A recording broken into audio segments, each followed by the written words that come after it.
Bermeoko udalak arratoien populazioa kontrolatzeko sistema berri eta berritzaile instalatu du herriko estolderia sisteman, sistema inteligentea ezarri du herriko puntu desberdinetan. Arratoien populazioaren kontrola modu eraginkorragoan egingo da. Batez ere garbiagoan, ez baitu inolako pozoirik erabiliko. Sistema berri hau orain arteko kontrol metodoekin uztartuko da. 2 gailu instalatu dira herriko estolderian. Arratoia bertan sartzen denean, sistemak sentsore ezberdinei esker detektatuko du, hori egindakoan arratoiak hilko ditu metalesko pieza batzuekin animalia zapalduz. Hildakoan, estoldako urek animalia eramango dute. Honela, indarrean dagoen araudia betetzeaz gain, sistema honek ez du inolako pozoirik erabiliko.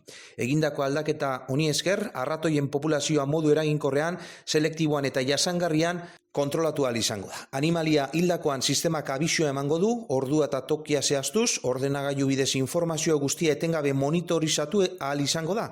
Arratoi gehien dauden lekuak askoz ere hobeki identifikatuz.